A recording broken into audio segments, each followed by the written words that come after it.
ఈరోజు నిజంగా దిల్సుఖ్ నగర్ సాయిబాబా మందిరంలో ఒక పర్వదినం, పండగ రోజు. దానికంటే కూడా నాకు ఇంకా సంబరమైనటువంటి రోజు. ఈరోజు నా ముందు యువతులు కూర్చొని ఉన్నారు, యువకులు కూర్చొని ఉన్నారు. బాబా మార్గంలో ఉండాల్సినటువంటి వాళ్ళు, దానిని ముందుకు తీసుకెళ్లాల్సినటువంటి వాళ్ళు ఖచ్చితంగా నవతరమే అని చెప్పి నేను భావిస్తాను. వయస్సు మళ్ళిన తర్వాత భక్తి వస్తే ఏమీ ఉపయోగం ఉండదు. ఎప్పుడైతే తెలుసుకోవాల్సినటువంటి వయస్సు ఉంటుందో అప్పుడు మాత్రమే అద్భుతమైనటువంటి జిజ్ఞాస ఉంటుంది. ఒక వయస్సు వచ్చిన తర్వాత ఆధ్యాత్మిక మార్గంలోకి వస్తే సగం మాత్రమే జ్ఞానాన్ని పొందగలుగుతారు. విద్యతో పాటు సద్గురువును ఆశ్రయించి సద్గురువు యొక్క తత్వాన్ని తెలుసుకోవాలనేటువంటి జిజ్ఞాస ఉంటే అటువంటి వాళ్ళ జీవితం పరిపూర్ణమవుతుంది, ధన్యమవుతుంది.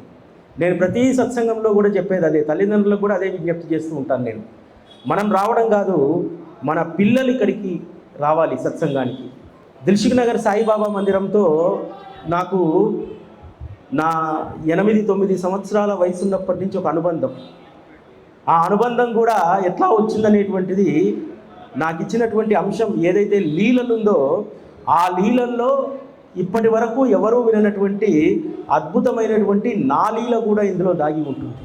కాబట్టి బాబా గురించి తెలుసుకోవడం అనేటువంటి ప్రాథమికమైనటువంటి పాఠశాలలో మనం దేనికి కట్టుబడతాం, ఏది మనల్ని బాబా దాకా లాక్కొస్తుంది? కేవలం ఆయన చేసినటువంటి లీల. తల్లిదండ్రులతో పాటు చిన్న వయసులో మందిరానికి వచ్చి, బాబా బాబా నాకు ఫిజిక్స్లో ఎప్పుడూ తక్కువ మార్కులు వస్తున్నాయి, రేపు యాన్యువల్ ఎగ్జామ్ ఉంది, ఫిజిక్స్లో మంచి మార్కులు వస్తే ప్రతిరోజు నీ దగ్గరికి వస్తానంటుంది. అటువంటప్పుడు బాబా ఊరుకుంటాడా? ఊరుకోడు కదా. ఫిజిక్స్లో అంతకుముందు 40-45 వచ్చిన మార్కుల్ని 100కి 80 మార్కులు వస్తే ఆ పిల్లకు పిల్లాడికి కలిగేటువంటి ఆనందం ఎలా ఉంటుంది? దీంతో ఇటువంటి చిన్న చిన్న లీలలతోనే బాబా బాండింగ్ని ఏర్పాటు చేసుకుంటారు. ఇవి మన మనస్సును బట్టి, మన భావాన్ని బట్టి మనం బాబాను ఒక్కొక్క రూపంలో మనం చూస్తాం. కానీ ఆయన నిజతత్వము, నిజస్వరూపం ఏమిటో తెలుసా? మీరు ఏది ఏమనుకున్నా ఆయన నిజతత్వము లీలా స్వరూపుడు వారు. దీని తర్వాతనే ఇంకేదైనా. ఆ లీలను చవి చూసిన తర్వాతనే నీకు బాబా దత్తాత్రేయుడిగా కనిపిస్తాడు. ఆయన లీలను చవి చూసిన తర్వాతనే కృష్ణుడిగా కనిపిస్తాడు. ఆయన లీలను చవి చూసిన తర్వాతనే నీ గురువుగానో, నీ తండ్రిగానో, నీ మామగానో, ఇంకో ఎవరిగానో వారు మనకు కనిపిస్తారు. కాబట్టి ప్రధానమైనటువంటి భూమిక మనకు బాబా దగ్గర రావడానికి వారు చేసేటువంటి లీల. కాబట్టి ఈరోజు బాబా పైన జరుగుతున్నటువంటి రకరకాల వాదోపవాదనలకు మనం ఎందుకు ప్రభావితం కావట్లేదు? ఎందుకంటే వారు చేసేటువంటి విమర్శలకో, బాబా పైన వస్తున్నటువంటి రకరకాల ప్రచారాలకో మాలాంటి వాళ్ళు కొంత మనస్సు ఊగుతుంది, పోరాటం చేయాలనిపిస్తుంది, సమాధానం చెప్పాలనిపిస్తుంది. కానీ ఒక సాధారణమైనటువంటి భక్తుల్లో ఇది ఏదీ ఉండదు. ఎందుకని? వారు బాబాను లీలా స్వరూపులుగా వారు భావిస్తూ ఉన్నారు. కాబట్టి బాబా ఎవరైతే మాకేమిటి, మా జీవితంలో అద్భుతమైనటువంటి లీలలను వారు చేశారు, చేస్తూనే ఉన్నారు, ఇక పైన కూడా చేస్తారనేటువంటి ఆ ఒక్క అభిప్రాయమే ఈరోజు మనలో స్థిరంగా ఉండడం వల్ల మనం ఇంత జరుగుతున్న సాయి భక్తులుగా మనం గొప్ప విజయాన్ని సాధించడానికి ఇదొక నాంది ప్రస్థానం. వారిని మనం లీలా స్వరూపుడుగా భావించడం. బాబా అనేక లీలలు చేశారు. బాబా షిరిడీకి వచ్చినటువంటి తొలినాళ్లలో బాబాని కేవలం ఒక పిచ్చి ఫకీర్ అనుకున్నారు. ఆ పిచ్చి ఫకీర్ అనుకున్నటువంటి భావంలో నుంచి వారిని బయటికి తీసుకురావాలంటే బాబా చేసినటువంటి మొదటి లీల, నీమ్గావ్ జమీందార్ అయినటువంటి నానాసాహెబ్ డేంగ్లే వారి తమ్ముడికి వివాహం జరిగి 2 వివాహాలైనా సరే పుత్ర సంతానం లేదు, అసలు సంతానమే లేదు. కేవలం బాబా యొక్క వాక్కు చేత వారి తమ్ముడికి సంతానం కలగడంతో షిరిడీ పరిసర ప్రాంతాల్లో బాబా యొక్క మహత్తు ఆ రోజు ఆ మొదటి లీలతోటి ప్రకటితమైంది. మనం శ్రీ సాయి సచ్చరితలో మొదటి లీల గోధుమల లీలగా మనం చదువుకుంటాం. కానీ బాబా సచ్చరితలో ఉన్నటువంటి మొదటి లీల కంటే కూడా వారు అనేక రకాలైనటువంటి లీలలు ఆ రోజు చేయడం బట్టే షిరిడీ పరిసర ప్రాంతాల్లో ఉన్నటువంటి వాళ్ళందరూ కూడా బాబా దగ్గరికి రావడానికి, బాబాను పరమాత్మగా వారు విశ్వసించడానికి ప్రధానమైనటువంటి కారణం వారి యొక్క లీలలు మాత్రమే. ఈరోజు కూడా బాబా దగ్గరికి వచ్చి ఆ తత్వంలో మునిగి, తత్వంలో నిపుణతను సాధించి, బాబా తత్వం పైన సాధికారత సాధించినటువంటి ప్రతి ఒక్కరూ కూడా వారి లీలను చవి చూసిన తర్వాతనే వారిలో పరిమితి వచ్చింది తప్ప సచ్చరిత తర్వాత మెట్టు. కానీ మొదట మనం చూసేటువంటిది కేవలం లీల మాత్రమే. ఎందుకనంటే అనేక యుగాల్లో భగవంతుడు ధర్మాన్ని రక్షించడానికి, త్రేతాయుగంలో శ్రీరామచంద్రమూర్తి పురుషోత్తముడిగా వారి గుణగణాలను మనము కీర్తించుకుంటాం. అదేవిధంగా ద్వాపర యుగంలో శ్రీకృష్ణుడు అద్భుతమైనటువంటి బోధన చేశారు.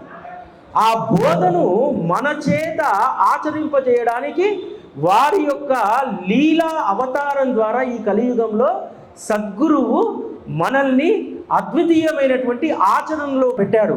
ఎందుకంటే బాబా చేసినటువంటి లీలన్నీ కూడా మన జీవితంలో ఆచరించదగ్గవి.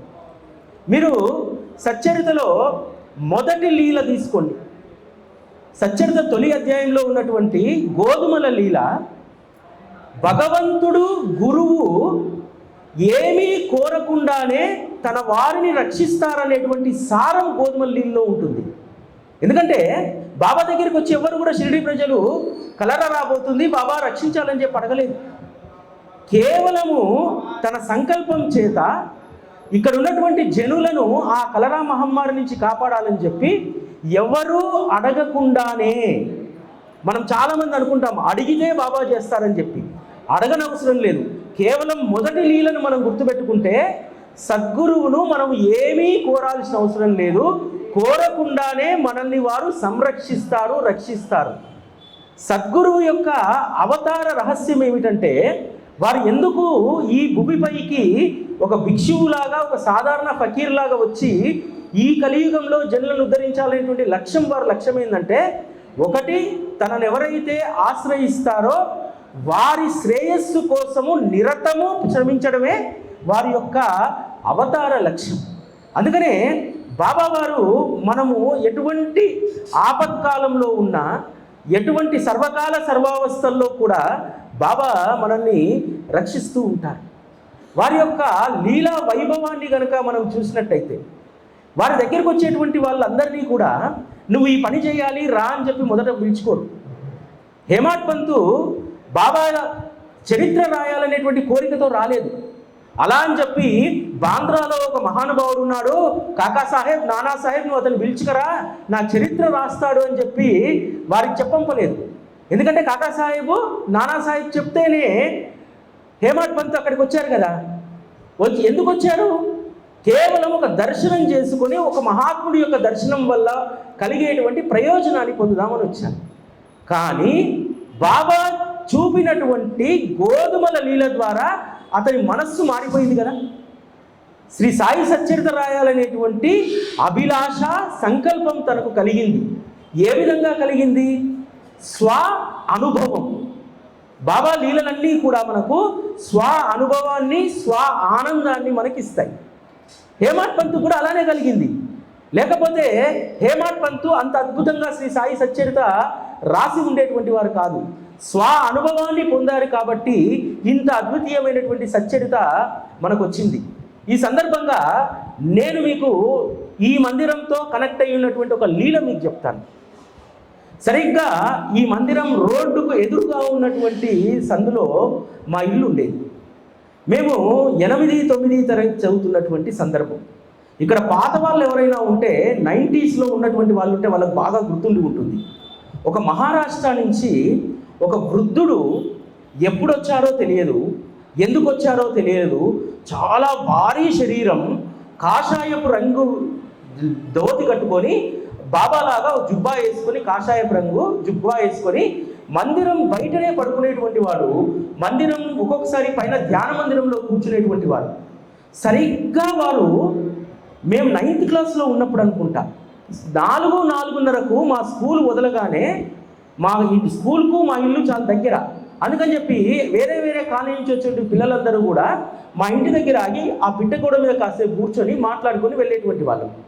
వారు ఎప్పుడు గమనించారో తెలియదు కానీ ఒకానొక రోజు ఈ మందిరం నుంచి మేముంటున్నటువంటి నివాసం వరకు వచ్చారు. వచ్చి కూర్చున్నటువంటి వాళ్ళందరికీ కూడా చక్కెర బిళ్ళలు అందరికీ ఇచ్చాడు. మేము అడిగాం, అతని భాష మాకు అర్థం కావట్లేదు, హిందీలో మాట్లాడిన ఆయన మరాఠీలో మాట్లాడుతూ ఉన్నాడు. సరే ఈయన ఎక్కడ ఉంటారంటే సాయిబాబా టెంపుల్ అన్నాడు. ఒకానొక శుభ సందర్భంలో అరే ఆ పెద్ద ఆయన అక్కడ ఉంటాడట, ఎందుకంటే రోజు వచ్చి మాకు గోళీలు ఇస్తూ ఉన్నాడు, తెల్ల గోళీలు. అరే సాయిబాబా గుళ్ళో ఉంటారట, ఒకసారి వెళ్దామని చెప్పి అందరము కట్టకట్టుకొని వచ్చాం. వచ్చేసరికి ఆ ద్వారం ఎదురుగా కూర్చొని ఉన్నారు. వారు ఎవరిని భిక్ష అడగట్లేదు, ఎవరిని ఇస్తే తీసుకుంటున్నారు. ఆ విధంగా ఆయనతో ఒక అనుబంధం ఏర్పడ్డది. ఆ అనుబంధం మూలంగా మేమందరం కూడా ఈ మందిరానికి రావడానికి ఒక ప్రస్థానం ప్రారంభమైంది. అంటే బాబా ఏ విధంగా తన భక్తుల్ని లాక్కుంటారని చెప్పి, ఎందుకంటే అంతకంటే ముందు ఆ వ్యక్తి ఎప్పుడూ కూడా మా ఇంటికి వచ్చినటువంటి సందర్భం లేదు. కేవలం మమ్మల్ని అందరినీ కూడా ఆయన వద్దకు లాక్కోవడానికి బాబా చేసినటువంటి ఒక ప్రయత్నం. అంటే బాబా యొక్క లీల ఏ విధంగా ఉంటుందంటే మనకు తెలియకుండానే, మన ప్రమేయం లేకుండానే మనం ఆయన ప్రేమలో పడిపోతూ ఉంటాం. ఇదే అద్భుతమైనటువంటి లీల. ఇంతకు మించినటువంటి లీల ఏముండదు, మన ప్రమేయమే ఉండదు. ప్రమేయం లేకుండా మామూలుగా యుక్త వయసులో ఉన్నటువంటి యువతి యువకులు వాళ్ళకు ప్రమేయం లేకుండానే ప్రేమలో పడుతూ ఉంటారు. సేమ్ ఎఫెక్షన్, సేమ్ ప్రేమ బాబా ఆ విధంగానే మనపై చూపెడుతూ ఉంటారు. కానీ ఇదే అసలైనటువంటి ప్రేమ, అది అసలైనటువంటి ప్రేమ కాదు. ఈ సృష్టిలో ఏదైనా నిజమైనటువంటి ప్రేమ ఉంది అని అంటే ఒక్క సద్గురువు ప్రేమ మాత్రమే. దానికి మనం కట్టుబడి ఉంటే మనకు ఈ భూలోకంలోనే స్వర్గాన్ని చూపెడతారు. అంత అద్భుతంగా మనల్ని వారు లాలిస్తారు, పాలిస్తారు. ఎందుకంటే బాబా చేసినటువంటి లీలల్లో చాలా అద్భుతమైనటువంటి అంతరార్థం ఉంటుంది. మామూలుగా మీరందరూ చాలీసాలో పాడుకుంటారు. అదేవిధంగా మనమందరము కూడా సచ్చరితలో చదువుతాము ఒక అద్భుతమైనటువంటి లీల. కుష్టి వ్యాధిగ్రస్తులైనటువంటి బాగోజీ షిండే యొక్క కుష్టును బాబా తీసేశారు అని అన్నారు. ఎలా తీసేశారో మీకు ఎవరికైనా తెలుసా? ఎలా తీసేశారో? అద్భుతమైన లీల కదా. కుష్టి వ్యాధి అక్కడికి ఆగిపోవడం ఏంటి? ఈరోజు కూడా లెప్రసీ వ్యాధితో బాధపడుతున్నటువంటి వాళ్ళు అనేక మంది ఉన్నారు. ఎలా ఆగిపోయింది? ఎలా తీసేశాడు? బాబా ఆకుపసరు పూయలేదు, బాబా ఏ వైద్యము చేయలేదు. కేవలం అతన్ని ద్వారకామయిలోకి రప్పించి కేవలం వారి యొక్క సహచర్యం వల్ల, అంటే సద్గురువుతో సహచర్యం చేయడం వల్ల అతని యొక్క కుష్టి వ్యాధి తగ్గిపోయింది. కుష్టి వ్యాధి చాలా, ఆ రోజుల్లో అయితే మెడిసిన్స్ ఏం లేవు. అటువంటిది బాగోజీ యొక్క కుష్టి వ్యాధిని బాబా తగ్గించారు. ఆ వ్యాధి పెరగకుండా ఏం చేశారో తెలుసా? మామూలుగా రోగం తగ్గుతుంది, తగ్గిన తర్వాత అది మళ్ళీ వస్తూ ఉంటుంది. వస్తూ ఉన్నప్పుడు మనం ట్యాబ్లెట్లు వాడుతూ ఉంటాం. బాబా చేసినటువంటి గమ్మత్తు ఏందో తెలుసా? మీరందరూ సచ్చరితలో చదువుకుంటారు కదా, ధనత్రయోదశి రోజు కొలిమిలో బిడ్డ పడుతుంటే బాబా ఆ దునిలో చేయబెట్టి ఆపాడు అని చెప్పి, బాబా దునిలో చేయబెట్టినప్పుడు బాగోజీ వచ్చి వెనక్కి లాగుతాడు. లాగితే ప్రతిరోజు కూడా బాబా మహాసమాధి అయ్యేంత వరకు, ఇప్పుడు కాదు, ఆ గాయం మానిందా మానలేదా బాగోజీకి సంబంధం లేదు. బాబా మహాసమాధి వరకు కూడా బాగోజీ బాబా చెయ్యికి పొద్దున్నే వెన్న తీసుకొచ్చి అతని వేళ్లతో మర్దన చేస్తాడు. దీని అర్థం ఏమిటి? అసలు అవసరం లేదు బాబా. అంటే సద్గురువు యొక్క స్పర్శ, సద్గురువు యొక్క సేవ అతని రోగాన్ని తగ్గించింది, రోగాన్ని పెరగకుండా చేసింది. ఎందుకు బాబా గాయం మానిన తర్వాత కూడా రోజు ఎందుకు అతనికి చేతిని అప్పగించాడు? అతని కుష్టి మానింది, ఆ మానినటువంటి సగం వేళ్లతోటి మర్దన చేసేటువంటి వారు. దీని ద్వారా ఏం జరిగింది? బాగోజీ యొక్క కుష్టు మరలా రాకుండా, అది బయటపడకుండా సద్గురువు యొక్క స్పర్శ వారిని స్వస్థుల్ని చేసింది. ఇంత అంతరార్థం దాగి ఉంటుంది బాబా లీలల్లో. అదే నానాసాహెబ్ చందోర్కరు బాబా చేతికి గాయమైందట, కాబట్టి నువ్వు వెళ్ళు అని చెప్పి ఒక వైద్యుని పంపిస్తాడు. ఆ వైద్యుని పేరు ఏం పేరో తెలుసా? పరమానంద్, డాక్టర్ పరమానంద్. పాపం వస్తాడు, బాబా మా గాయాన్ని మేము తగ్గించుకుంటాంలే, మాకు ఏ చికిత్సలు అవసరం లేదు అని అంటారు. పరమానందు తెచ్చినటువంటి ఆ మందుల పెట్టే షిరిడి యొక్క గాలి తాకకుండానే, అంటే పెట్టె కూడా తీయడు, తాకకుండానే పరమానందం ఇంటికి వెళ్ళిపోతాడు. కానీ ఇక్కడ గొప్ప విషయం ఏమిటో తెలుసా? తన తల్లిదండ్రులు పెట్టినటువంటి ఆ పరమానంద్ అనేటువంటి పేరుకు సార్థకత షిరిడిలో ఉన్నటువంటి 4 రోజులు పొందాడు. బాబాకు వైద్యం చేద్దామని వచ్చాడు. 4 రోజులు బాబా సహచర్యంలో అమితమైనటువంటి పరమానందాన్ని డాక్టర్ పరమానంద్ పొందాడు. అంటే బాబా ఎంత అద్భుతమైనటువంటి, ప్రతి చర్యలో కూడా అద్వితీయమైనటువంటి అంతరార్థం దాగి ఉంటుంది. అక్కడ కొలిమిలో బిడ్డపడడం ఏమిటి, బాబా చేతికి గాయం కావడం ఏమిటి, ఆ గాయమైన చేతికి ప్రతిరోజు బాగోజీ మర్దన చేయడం ఏమిటి.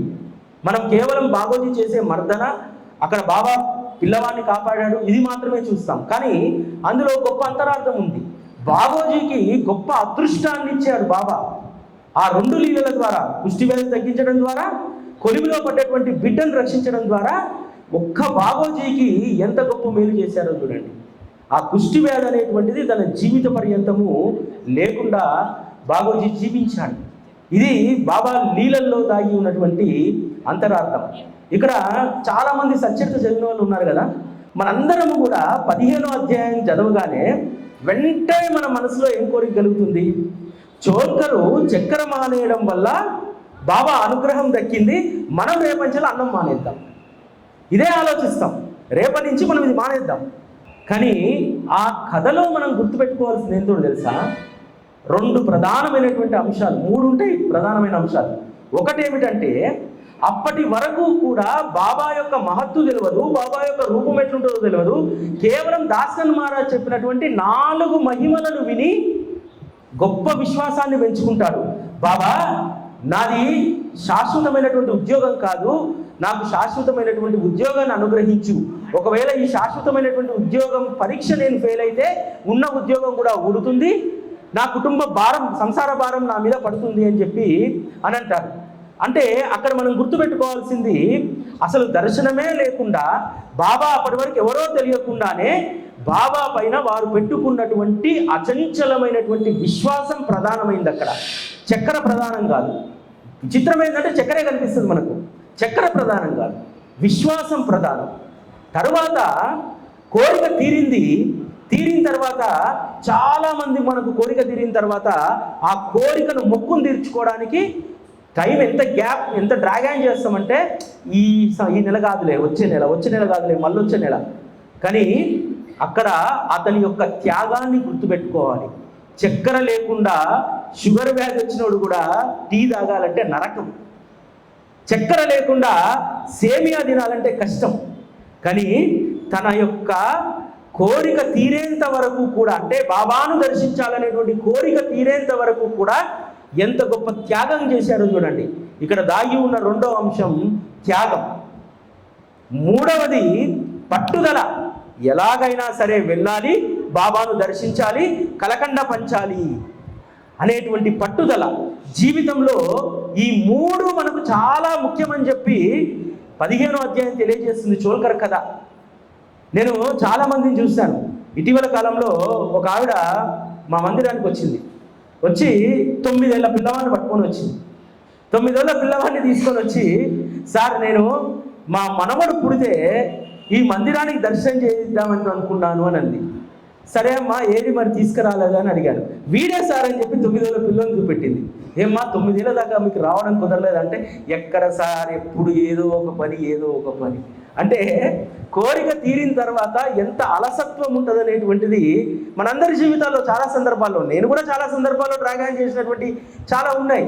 మొదట ఆవేశంగా బాబాకు మాట ఇస్తాం, కానీ దాన్ని ఇంప్లిమెంట్ చేసేటప్పుడు ఆ కోరిక తీరిన తర్వాత బాబాకు సమర్పించేటువంటి విషయంలో, బాబా పట్ల మనం ప్రకటించాల్సినటువంటి విశ్వాసం, భక్తి విషయంలో కూడా మనం చాలా డ్రాగాన్ చేస్తూ ఉంటాం.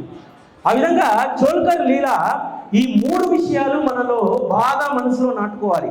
ఒకటి అచంచలమైనటువంటి విశ్వాసం, 2వది త్యాగం, 3వది పట్టుదల. అనుకున్నది సాధించేంత వరకు.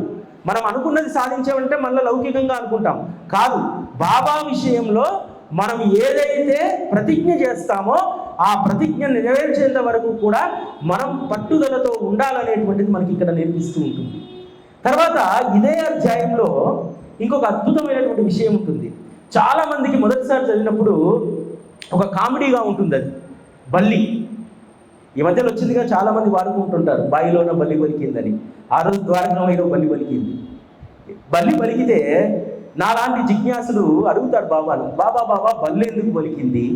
బల్లి ఆ పలకడం వెనకాల శకనం ఏంటంటే, బల్లి శకనాలు చూస్తూ ఉంటారు కదా, బల్లి శకనం ఏంటని చెప్పి అడుగుతాడు. బాబా ఏమంటారు, ఈరోజు ఔరంగాబాద్ నుంచి దాని చెల్లెలు రాబోతుంది, అందుకే సంతోషంగా ఉంది అని అంటారు. అసలు ఔరంగాబాద్లో ఉన్నటువంటి చెల్లె రావడం అనేటువంటిది బాబాకు తెలుసు. ఎందుకంటే బాబా త్రికాల జ్ఞాని కాబట్టి ఇప్పుడు నిన్న రేపు ఏం జరుగుతుంది బాబాకు తెలుసు. మరి బల్లికి ఎలా తెలుసు? బల్లి ఎందుకు అంది? బల్లి ఎందుకు పలికింది? బల్లి ఎందుకు సంతోషంగా ఉంది? బల్లి మనసులో తన చెల్లి వస్తున్నటువంటి అది ఎలా కలిగింది? ఆ లీల ద్వారా ఎంత అద్భుతమైనటువంటి విషయం మనం అవగాహన చేసుకోవాలంటే, కొన్ని నెలలుగా ఆ బల్లి ద్వారకామయి చూరును పట్టుకొని శ్రీ సాయిబాబా సాంగత్యంలో ఉంది. ఆ సాంగత్యమే ప్రధానమైనటువంటిది. సాంగత్యంలో ఉంది కాబట్టి అది కూడా బాబాలాగా ముందుకు వెళ్ళి చూడగలిగింది. మరి మనం ఇన్ని నెలల నుంచి ఉన్నామే, మనం ఎందుకు చూడగలగలేదు? ఎందుకనంటే వీఆర్ పార్ట్ టైమర్స్. మనకు వీలున్నప్పుడు, ఇష్టం ఉన్నప్పుడు బాబా. కానీ ద్వారకామయి చూరుకు పట్టుకొని ఉన్నటువంటి బల్లి అలా కాదు, ప్రతినిత్యము బాబాను చూస్తూ ఉంది. బాబా ఏం చెప్పాడు? మీరు ఏమీ చేయనవసరం లేదు, నఖశిఖ పర్యంతము నా యొక్క రూపాన్ని అవలోకనం చేయమన్నాడు కదా. ఆ బల్లి పాపము ఎన్ని నెలలుగా, ఎన్ని సంవత్సరాలుగా బాబా యొక్క రూపాన్ని నఖశిఖ పర్యంతము అది చూస్తూ ఉందో. బాబా సాహచర్యంలోకి వెళ్ళిన తర్వాత దానికి వేరే ఆలోచన లేనట్టుంది. మనకు అట్లా కాదు కదా, మనకు అనేక ఆలోచనలు ఉంటాయి. బల్లికి ఇంకేం ఆలోచన ఉంటుంది? రోజుకు 4-5 పురుగులు దొరికితే చాలు, తిని హాయిగా ఆ పరమాత్మ సాహచర్యంలో ఉంది. అందుకనే అది ఎక్కడో ఉన్నటువంటి తన చెల్లెలు వస్తాదనేటువంటి జ్ఞానాన్ని అది తెలుసుకోగలిగింది. ఈరోజు ఇది జరుగుతుంది, రేపు ఇది జరుగుతుంది, ఎల్లుండి ఇది జరుగుతుంది అని చెప్పి తెలుస్తుంది. దాన్నే మనం ఏమంటాం? 6th సెన్స్ అంటాం కదా. ఆ 6th సెన్స్ ఖచ్చితంగా బాబా పట్ల అనన్య శరణాగతి కలిగి ఉంటే ఇతరుల కంటే నీకు అతీతమైనటువంటి శక్తి వస్తుంది. చాలామంది అతీతమైనటువంటి శక్తి కోసము రకరకాల ప్రయత్నాలు చేస్తూ ఉంటారు. క్షుద్ర పూజలు చేసేవాళ్ళు క్షుద్ర పూజలు, రకరకాల పూజలు, హోమాలు, యాగాలు చేసేవాళ్ళు. కానీ అవేవి కూడా నీకు అతీతమైనటువంటి శక్తిని ఇవ్వదు. కేవలం సద్గురువు యొక్క సహచర్యం మాత్రమే నీకు అతీతమైనటువంటి శక్తిని ప్రసాదిస్తుంది అనేటువంటిది ఆ ఒక్క బల్లి కథ, చాలా చిన్న కథ, 15వ అధ్యాయంలో ఆ కథ నీకు తెలియజేస్తుందంటే ఎంత గొప్ప సారం మనకు బాబా లీలల్లో దాగి ఉంది అనేటువంటిది. ఎందుకంటే ఒక్క లీలను మనం అర్థం చేసుకోవాలంటే సచ్చరితను కొన్ని వందల సార్లు పారాయణ చేయాలి. అనేక రకాలైనటువంటి కోణాలు ఇందులో ఉంటాయి. అదేవిధంగా బాబా చేసినటువంటి ప్రతి బోధ కూడా, ప్రతి లీల కూడా, మీరందరూ కూడా 24వ అధ్యాయంలో శనిగల లీల చదువుతూ ఉంటారు. శనిగల లీల మనందరికీ కూడా ఒక పరిహాసపు లీలలా కనిపిస్తుంది. కానీ గీతలోని సారాన్ని, శాస్త్రాలు చెప్పినటువంటి విషయాన్ని అది ఎంత అద్భుతంగా చెప్తుంది. కేవలం హేమాడ్ పంత్ అనేటువంటి వ్యక్తిని సాకుగా తీసుకొని శనిగల లీల ద్వారా మనకు ఎంత గొప్ప జ్ఞానాన్ని బోధించాడు. సమర్పణ భావాన్ని మనకు చెప్పాడు కదా. అన్నా సాహెబ్, నీకు ఎవరికి పెట్టకుండా తినేటువంటి బుద్ధి నీకు ఉంది, అందుకనే ఈరోజు అంగడి వెళ్ళి శనిగలు కొనుక్కొచ్చుకొని ఎవరికి పెట్టకుండా ఒకటివే తిన్నావు, ఆ 4 శనిగలు కింద పడ్డాయి అని అంటే, లేదు బాబా, నేను ఇతరులకు పెట్టకుండా తినేటువంటి బుద్ధి నాకు లేదు. అయితే ఇతరులు ఉన్నప్పుడు పెడతావు, మరి ఎవరు లేనప్పుడు? బాబా ఎవరు లేనప్పుడు ఏం చేసేది? నేను ఒక్కనే తింటా. ఏ అన్నా సాహెబ్, ఎవరూ లేనప్పుడు ఎప్పుడూ నేను నీతో ఉండనా? మన ఇద్దరం కలిసి ఉండట్లేదా అని అడుగుతాడు. నువ్వు తినేటప్పుడు మొదటి ముద్ద నన్ను స్మరించి తింటే అది నువ్వు నాకు సమర్పించినట్టే. అతిథి యజ్ఞం అనేటువంటి అద్వితీయమైనటువంటి విషయాన్ని ఎంత సూక్ష్మంగా బాబా చెప్పారో చూడండి. ఈరోజు అతిథి యజ్ఞం చేద్దామంటే ఓ ముద్ద విసికి మొదటి ముద్ద బాల్కాన్లో పెడదామంటే మన హైదరాబాద్లో కాకులు లేవు, పిట్టలు లేవు, ఎవరు తింటారు? కాబట్టి బాబాయే తినాలా మొదటి ముద్ద. మరి బాబాకే సమర్పించాలంటే నువ్వు తినేటువంటి మొదటి ముద్ద పక్కన కూడా పెట్టొద్దన్నాడు. నువ్వు తినేటువంటి మొదటి ముద్ద నన్ను స్మరించి తింటే అది నాకు సమర్పించినట్టే. ఈరోజు మనకున్నటువంటి హడావుడి జీవితాల్లో రోజు పూజ చేసి నైవేద్యం పెడుతున్నామా? పెట్టట్లేదు కదా, అవకాశం కూడా లేదు కదా. కానీ ప్రతిరోజు నాకు నివేదన చేసేటువంటి అద్భుతమైనటువంటి ఉపాయాన్ని నేను చెప్తున్నాను చూడండి అని చెప్పి శనగల లీలలో ఎంత అద్భుతమైనటువంటి విషయాన్ని బాబా చెప్పారు. ఒక్క ముద్ద నువ్వు చేత పట్టుకొని నన్ను సమర్పిస్తే చాలు. శాస్త్రం చెప్తుంది కదా, అతిథులకు పెట్టకుండా తినేటువంటి ఆహారం విషతుల్యమైనటువంటిది. ముందు అతిథికి పెట్టి తింటేనే అది అమృత తుల్యమవుతుంది అని చెప్తారు. మరి ఆ శాస్త్ర నియమాన్ని పాటించేటువంటి విషయంలో బాబా ఎంత అద్భుతంగా, ఎంత సులువుగా, ఇది చేత కదా మనకు. చాలామందికి ఇది కూడా చేత కాదు. ఎందుకంటే తినేటప్పుడు లోపల అరిచే ఆత్మారాముడే గుర్తొస్తాడు తప్ప సాయిరాముడు గుర్తురాడు. ఆ పని కూడా చేయట్లేదు మనం. అంటే ఒక లీల ఎంత అద్భుతమైనటువంటి బోధ, నీ జీవితాన్ని సంస్కరించేటువంటి విషయాలను ఆ బోధ చెప్తూ ఉందంటే మనము ఎంతగా సంస్కరించడానికి, మన జీవితాలను తరింపజేసుకోవడానికి బాబా మార్గం ఎంత విశేషమైందనేటువంటిది ఇక్కడ మనం అర్థం చేసుకోవాలి. భక్తుల యొక్క కోరికలను కూడా తీర్చడంలో ఆ లీలను చూపి నాకేమీ తెలియదు అన్నట్టుంటారు. నానాసాహెబ్ చందోర్కర్కు ఒక జీవితాశయం ఉంది. ఆ జీవితాశయం ఏమిటంటే, ఆ రోజు బాబా దగ్గరికి వచ్చినటువంటి వాళ్ళందరూ కూడా మొదట పాండురంగుని భక్తులు. కాబట్టి తను అనుకుంటాడు తన సర్వీస్లో ఒక్క రోజైనా సరే పండరీపురంలో నేను ఉద్యోగం చేయాలి. కానీ బాబాను అడగడు. ఎందుకంటే ఆ రోజు భక్తులు చాలా ఆచితూచి వ్యవహరించేటువంటి వారు బాబాతో. ఎందుకంటే బాబా తమకు ఏది శ్రేయస్కరమో అది ఖచ్చితంగా అనుగ్రహిస్తారని చెప్పి. ఒకరోజు ఆర్డర్స్ వస్తాయి, నానాసాహెబ్ చందోర్కర్ మిమ్మల్ని పండరికి ట్రాన్స్ఫర్ చేయబడ్డది అని చెప్పి. ఎంతో సంతోషంతో అక్కడ గురు భక్తిని మనం చూడాలి. నేరుగా వెళ్ళేసి ఇన్ని రోజుల తర్వాత అవకాశం వచ్చిందే, చలో పండరిపూర్ అనలే, చలో పండరిపూర్ అనలేదు. నేరుగా షిరిడీకి వచ్చి ఈ శుభవార్త బాబాకు చెప్పి, అవసరమైతే నేను అక్కడ మమ్మలతారు కదా, పండరీపురం అంతా నా చేతుల్లో ఉంటుంది కాబట్టి నేను బాబాను పండరీపురం సవినయంగా తీసుకెళ్ళి పండరీనాథుడి యొక్క దర్శనం చేయించాలి. అంటే అక్కడ ట్రాన్స్ఫర్ అయినటువంటి దాంట్లో అంటే బాబా పట్ల ప్రేమ ప్రకటితం అవుతుంది. అది అహంకారం కాదు, ప్రేమ.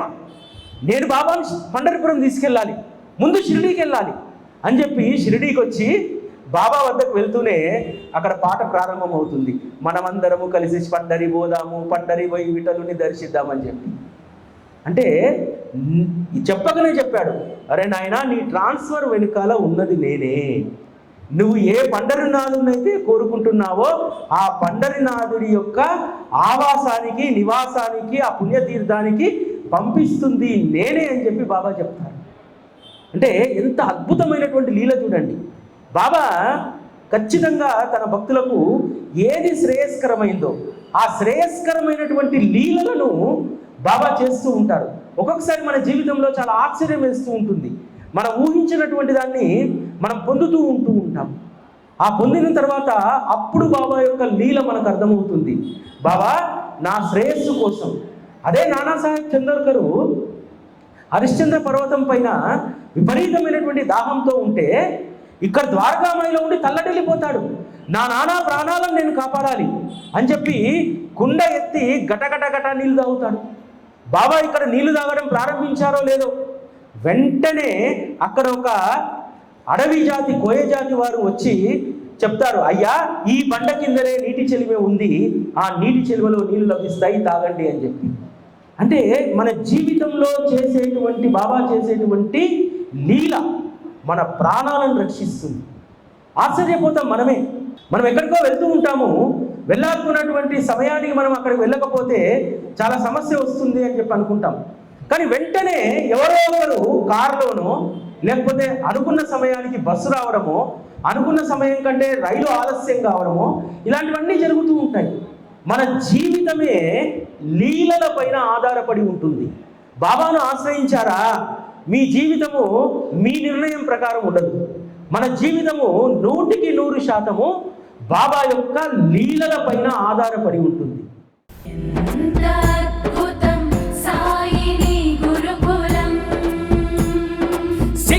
తప్ప శిక్షలు లేని శరణాగతి సౌదం